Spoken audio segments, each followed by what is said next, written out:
The Foster Hill children. They all had the same birthday but none had parents. A long mystery horror story. Prologue. The photograph. The black and white photograph was taken on a warm afternoon in 1953. 6 children stand in a neat line on the lawn of Foster Hill Orphanage, a sprawling Victorian structure on the edge of town. They are smiling, but not in the way children should smile. Their expressions are too fixed, too knowing. Their eyes, they seem to look through you. On the back of the photograph, written in neat cursive, greater than, Eleanor, James, Clara, David, Ruth, and Samuel, born October 31, 1946. That's the first thing that catches your attention. All 6 children had the exact same birthday. The second thing, every single record you check confirms the same chilling fact: none of them ever had parents. Not abandoned, not orphaned, no birth certificates, no hospital records, nothing. Chapter 1: The Orphanage on the Hill. Foster Hill Orphanage sat half a mile beyond the last gas street lamp, perched where the land tilted into the foggy ravine. Built in 1891 by wealthy philanthropist Agatha Foster, it was originally meant as a safe haven for children whose families had vanished during a string of mine collapses in the valley. By the 1940s, the building had a reputation, not for kindness, but for strangeness. Children admitted there were different. They rarely cried. They never spoke of family. And sometimes, when townsfolk passed by the gates, they swore the children were all watching in perfect stillness from the upper windows. Chapter 2: The Birthday. According to surviving staff records, on the morning of October 31, 1946, a woman in a long gray coat arrived at the orphanage. She was tall, with pale hair pinned under a dark hat. She spoke to no one, handed no papers to the matron. Instead, she simply left 6 swaddled infants on the front steps, each wrapped in identical gray blankets. The matron at the time, Mrs. Caldwell, noted in her logbook, greater than, the children were warm to the touch, though the air was bitter cold. They were silent, not a cry among them. It is most unusual for newborns to be so calm. No carriage tracks, no footprints in the frost. And no one in town ever saw that woman again. Chapter 3: Growing Strange. As the years passed, the Foster Hill 6 grew into beautiful, eerily composed children. They were polite to visitors but spoke in the same slow, deliberate way, as though measuring each word.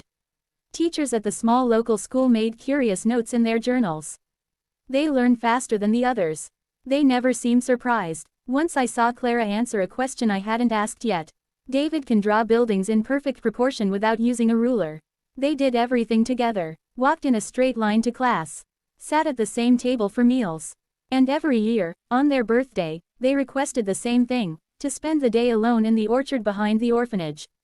What they did there, no one knew. Chapter 4: The First Disappearance. In 1959, when the children turned 13, Samuel vanished.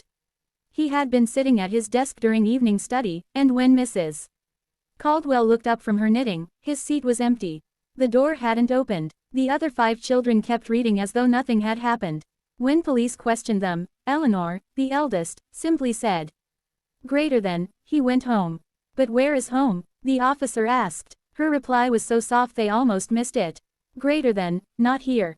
Samuel was never found. Chapter 5: The Others. Over the next 6 years, 1 child disappeared every year, always on their birthday.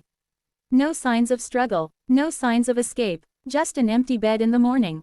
By 1965, only Eleanor remained.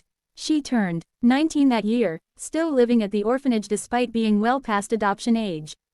The night of her birthday, the matron woke to a sound like low humming filling the halls. When she opened Eleanor's room, the girl was gone, and the air smelled faintly of burnt leaves. Chapter 6: After the Orphanage. The orphanage closed in 1970 after funding dried up. The building fell into disrepair, its windows boarded, its gardens overgrown. But strange reports continued. Hikers heard children's laughter in the orchard. On October 31 each year, a light was seen in the top floor window. Some claimed to see 6 shadowy figures moving past the glass. No one could explain where the Foster Hill 6 had come from, or where they went. Chapter 7: The Researcher. In 1998, local historian Drive Matthew Halloran began investigating the case. He found the original photograph in the county archives, along with Mrs. Caldwell's logbook. The deeper he looked, the stranger it became. Every time he tried to track down the matron's later years, the trail went cold. Her nursing home records were missing. No death certificate existed. Worse still, when Dr. Halloran examined the photograph under magnification. He noticed something horrifying. Behind the children, deep in the shadow cast by the orphanage porch, was the faint outline of a tall woman in a dark coat and hat, watching them. Chapter 8 The Truth in Fragments. Oral accounts from old townsfolk hinted at an older legend, one about a woman in gray who came every generation to collect children on All Hallows' Eve. Some believed she was not a woman at all, but something older, something that could only enter this world on that date. And the Foster Hill Six. They weren't orphans by tragedy.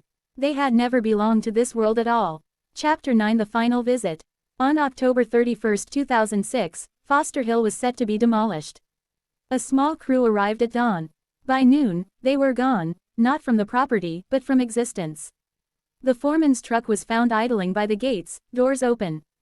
Inside, a camera lay on the seat. The last photo taken showed the front steps of the orphanage, with 6 figures standing there, smiling. The demolition was never completed. The building still stands. Epilogue. The Orchard. If you walk up to Foster Hill today, you'll see the gates chained shut. Locals warn not to go near on Halloween. But if you do, and you stand by the rusted fence long enough, you might hear it, the sound of children laughing, faint and far away. And sometimes, in the shifting shadows of the orchard, you'll see them, 6 figures, frozen in time, waiting for someone else to join their family. Their birthdays never change. Their numbers always return to 6. And none of them ever had parents.